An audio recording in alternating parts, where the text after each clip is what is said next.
और ये मकबूल जान साहब, पोस्ट बजट सिनारियो आपको भी ऐसा ही नजर आता है कि जंगीर खान तरीन अगर उसके बाद गिरफ्तार होते हैं या उनके खिलाफ शिकंजा मजीद कसा जाता है तो फिर हालात कहाँ होंगे? बजाय तो नजर आ रहा है कि तरीन साहब का ग्रुप सपोर्ट करेगा, बजट मंजूर हो जाएगा। देखिए, मैंने कोई 70 सफ़े की 80 सफ़े की वो रिपोर्ट पढ़ी। FIA वालों के साथ मेरी तफसील से बात हुई है। खुद मैं एक लॉ ग्रेजुएट हूँ और उसके साथ साथ मैंने एक उम्र इस सारे मामले में गुजारी है। वाजिद ज़ियाद साहब भी खुद सब कहते थे कि इस पूरी रिपोर्ट जो आपने बनाई है ना, इसकी एक अखबारी किस्म की रिपोर्ट से ज़्यादा की कोई हैसियत नहीं है कि फला आदमी है, उसने चीनी इकट्ठी की, उसके बाद उसने महंगी बेची। वो बात कहते थे, हमें ये बताओ कि पाकिस्तान में एक कानून बताओ कि फला आदमी ने महंगी चीनी बेची और हम उस पर हथकड़ी लगा दें। आपके पास कोई कानून नहीं। ठीक है, आप 10 रुपए की चीनी या 12 रुपए की बेचते हैं, कोई कानून नहीं है। ये कि जनाब ये करते हैं, ये कार्टलाइज करते हैं, ये FCCP की काम है, पूरे अपने अदारे बनाए हुए हैं। जहांगीर तरीन साहब को एक प्रेशराइज करने के लिए एक ग्रुप ने वहां किया था, सब कुछ किया था और वो पूरे उनको भी पता था। ये अभी जो रिसेंट वाजिद ज़िया की ट्रांसफर हुई, ऐसी बात बहस हुई, बड़ी लंबी बड़ी तफसीली बात हुई मेरी उन लोगों से। वो कहते हैं कि मसला जरा यह है कि आप मुझे बताएं क्या आप कानून असेंबली में बनाते ही नहीं हो। आप एक अखबार, हमने कहते हैं रिपोर्ट बनाओ, हमने रिपोर्ट बना दी कि ये इस तरह का गंद हुआ है चीनी के मामले के अंदर। एक कैबिनेट एक चीज अप्रूव कर देती है, उस अप्रूव के सब्सिडी आ जाती है, फला आता है। अब तो या तो पूरी कैबिनेट की मुकम्मल रिस्पॉन्सिबिलिटी होती है तब आएगा। उस कैबिनेट के साथ पूरा पाकिस्तान अगर फायदा उठा के कुछ चीज लेते तब आप पूरे पाकिस्तान को पकड़ेंगे तो कैबिनेट को क्यों ना पकड़े। अजीबो गरीब किस्म की बात है वो, उसमें कुछ हम बहसें कर रहे हैं, जहांगीर तरीन ये हो जाएगा। ओ भाई, मसला सारा ये नहीं है। मसला सारा ये है कि सिचुएशन बिल्कुल और है। इस वक्त जो पोस्ट बजट सिनेरियो है ना, उसके वक्त इमरान खान को जो फाइनेंशियल कुशन मिला है, वो कुशन उसको अगले 2 साल मुस्तहकम कर जाएगा। मैंने ये कुशन मैं जो रिपोर्ट, ये जो इकोनॉमिक सर्वे, 72 साल हमको भी हो गए इकोनॉमिक सर्वे पढ़ते हुए। इस तरह का इकोनॉमिक सर्वे मैं खुद फाइनेंस सेक्रेटरी रहा हूं, मुझे पता है कि इस किस्म के इकोनॉमिक सर्वे, इस किस्म के इकोनॉमिक इंडिकेटर्स नहीं आए कभी। इस तरह का कभी नहीं आया कि पाकिस्तान में करंट अफेयर उसका जो बैलेंस है वो खत्म हो जाए और आप उसमें चले जाएं, अपना सरप्लस में चले जाएं। ये अब यार इसमें काम, इमरान खान का भी कोई काम नहीं। इसको कुछ कायनात कुदरत की तरफ से चीजें मिली।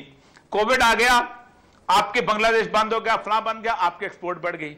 अब ये तो अंधा भी जाके ना स्टेट बैंक की फिगर चेक कर सकता है ना कि रेमिटेंसेस कितनी आई थी, उसमें पता सबको कितनी आ गई। आपको अंधा पता है एक्सपोर्ट की आपकी रेमिटेंसेस कितनी आई थी। आपको ये भी जाके बता सकता है कि जनाब आपका बैंक्स जो है वहां पर कितने बिके थे, अपना बॉन्ड्स जो थे वो, क्योंकि आपने पहली दफा जामिर बादशाह डैम बनाया, आपने पानी का डैम, आपने मसला हल कर दिया। क्योंकि जामिर बादशाह डैम की टूटी पंजाब में नहीं निकलती थी, वो निकलती थी KPK में, उस पर किसी ने इतराज नहीं करना था। कालाबाग की डैम की टूटी पंजाब में निकलती थी, सब ने इतराज करना था। अच्छा हुआ जान छुट्टी कालाबाग डैम से बन गया, आपके बॉन्ड्स वहां बिक गए। ये वो कुशन उसको मिला है। ये इम्तिहान शुरू है इमरान खान का। अगर उसने इस कुशन से फायदा न उठाया तो ये जहांगीर तरीन वगैरह की चीजें कुछ नहीं रहती। वो अगर उसने इसमें लोगों के लिए फैसिलिटीज ना क्रिएट की, चीजें ना की, तो मारा जाएगा।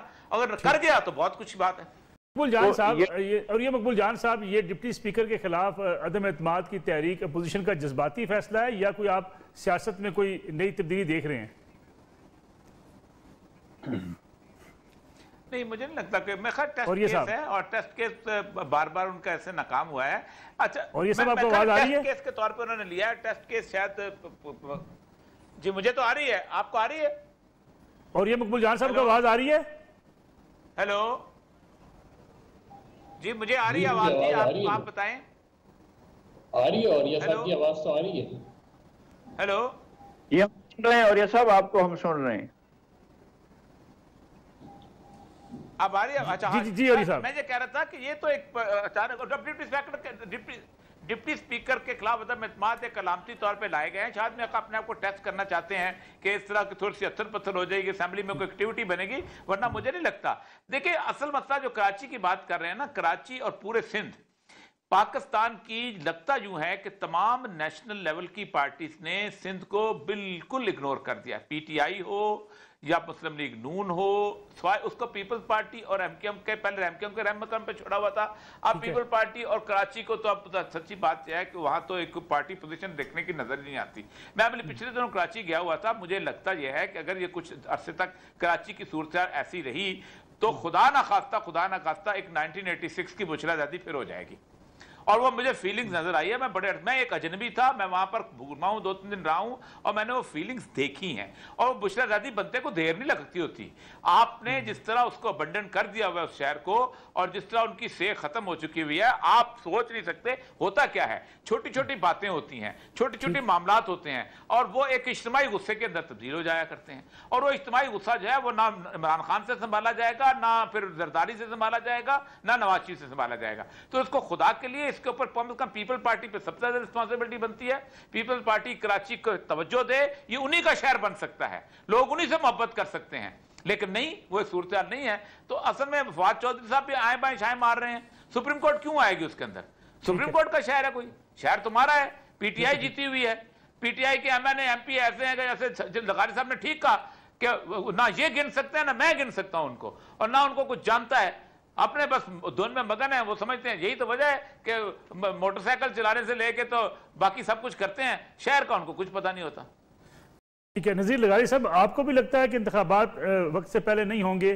क्योंकि जो मदर साहब ने बात की एग्जैक्टली कि पंजाब के अंदर मुस्लिम लीग नवाज, सिंध के अंदर पीपल्स पार्टी, केपी के अंदर बहरहाल एक चैलेंज हो सकता है पीटीआई के लिए।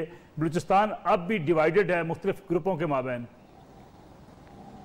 खैर सूबों की सूरत हाल जो भी बने वो तो बात की बात है, लेकिन खुद पीटीआई को क्या पड़ी है कि वो पहले इलेक्शन करवाए, और उसने ऐसे हालात में नहीं कराए जब उनके लिए बहुत ज्यादा ऐसा लग रहा था कि जैसे पीटीआई का बस चल चलाओ है और अपोजिशन ने एक माहौल बना लिया है और अपोजिशन ने लोगों को जमा कर लिया है और एक फिजा बन रही है।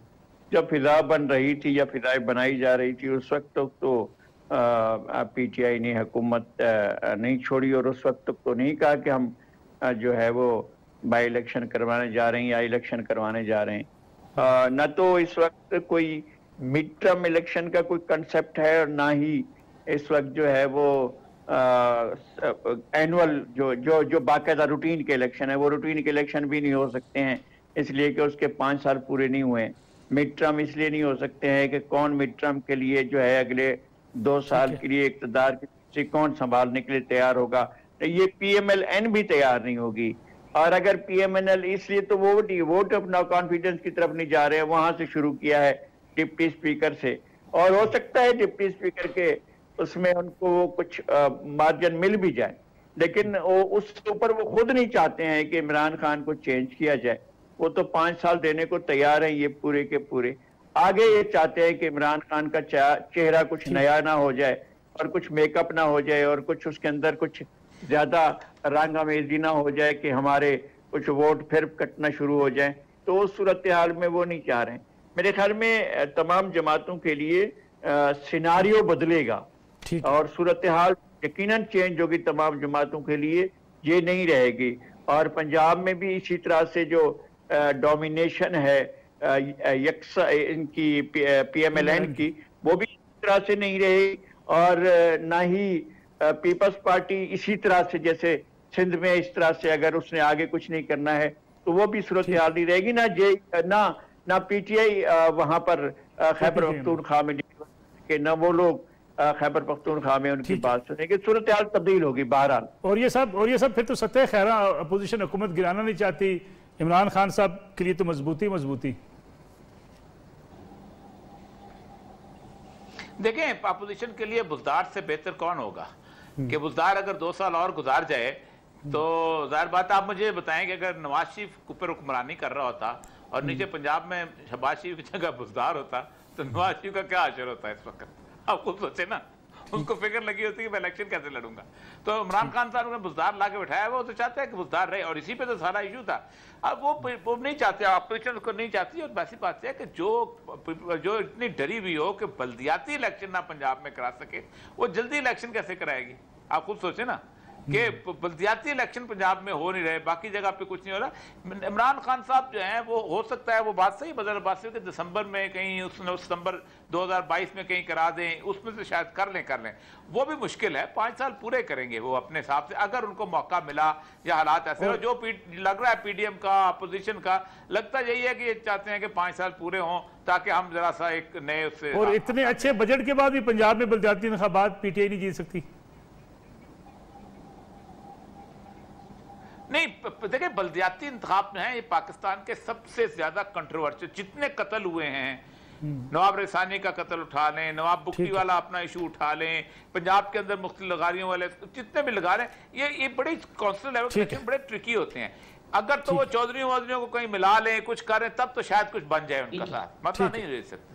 बहुत शुक्रिया मकबूल जान साहब, मजहर अब्बास साहब, नज़ीर लगाए साहब हमारे साथ मौजूद है। नाज़रीन, आज का प्रोग्राम था, वक्त खत्म हुआ, कल आपसे फिर मुलाकात होगी, इजाज़त दीजिए, अल्लाह हाफ़िज़।